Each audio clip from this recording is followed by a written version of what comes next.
Alright, so this lecture is on Otic Drugs. It is chapter 58 in your books, and for ATI it is chapter 14. This lecture starts on page 937 in your book.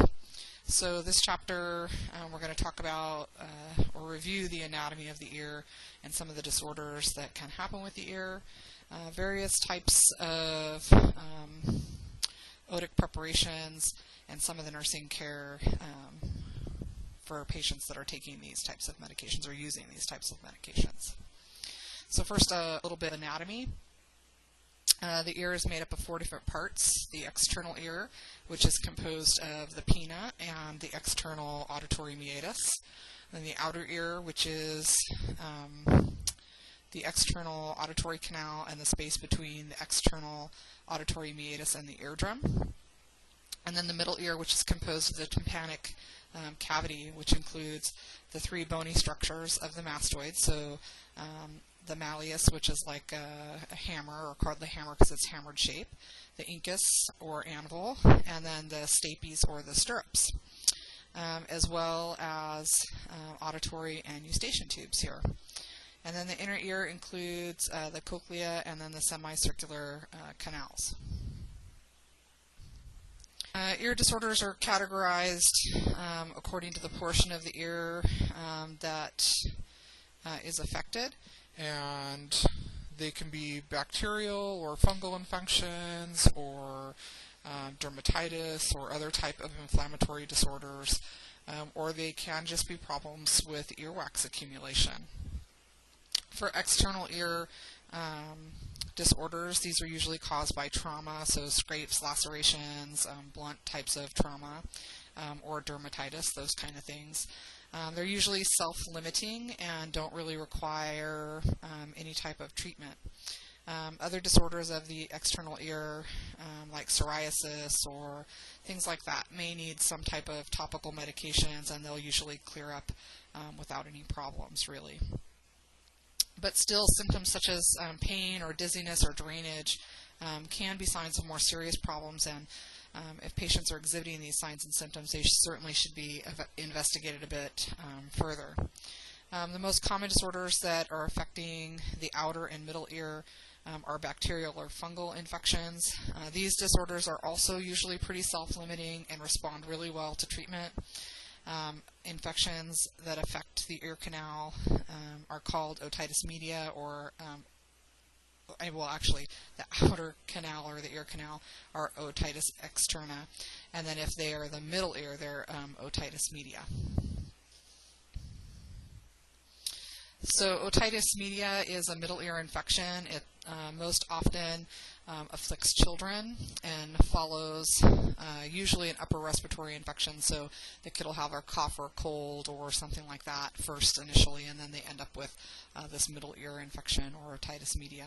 And then in adults it's usually results from some type of foreign object or water in the ear or things like that from sports. Common signs and symptoms for both otitis media and externa are pain and fever, malaise, pressure, the sensation of fullness in the ears, and it could have temporary hearing loss, or if left untreated, and it could wind up having more permanent hearing loss. Also tinnitus, or ringing in the ear, if it's not treated soon enough. Nausea, vertigo, mastoiditis may also occur. And then hearing deficits or hearing loss, again, may be a result if prompt therapy is not started. So some of the medications that are used for external and middle ear disorders are antibiotics, antifungals, anti-inflammatories, local analgesics, or local anesthetics to help with pain, corticosteroids to help with inflammation and swelling, and certainly some earwax emulsifiers to help soften earwax so that it can be removed. Certainly there's, related to that increased antibiotic resistance, many doctors nowadays are not really prescribing antibiotics to folks with external or middle ear types of disorders or infections unless there's a fever present. And more often that what they're doing now is they're monitoring them closely, and then if they're not improving within within 48 to 72 hours, then they may start them on antibiotics. So for antibacterial and antifungal drugs, these are topical formulations that are applied to the external ear. They're often combined with steroids for an anti-inflammatory or antipyretic or anti-allergic type of drug effect. And for middle ear infections, generally require more of a systemically administered antibiotic. So here they'll be needing more of the oral types of antibiotics rather than drops or creams that go on the outside of the ear. So common otic antibiotic solutions include neomycin or polymyxin B plus that hydrocortisone combination. So that one's called cortisporin, and I see that fairly often in practice. Some other drugs may have ciprofloxacin or oxafloxacin in them as well. Antifungals, Cortic is one of the drugs that is seen pretty often. It's a combination antifungal drug and hydrocortisone as well. And these types of drugs are primarily used for otitis externa.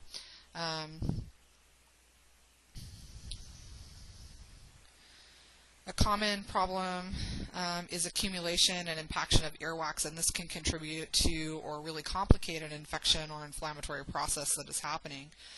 Drugs that soften the wax are called emulsifiers. Debrox is a very common earwax emulsifier. Once the wax is softened by the emulsifier, it can be irrigated out using water. Emulsifiers should not be used without talking to a doctor when the ear has drainage or the tympanic membrane is ruptured or there's any type of significant pain present.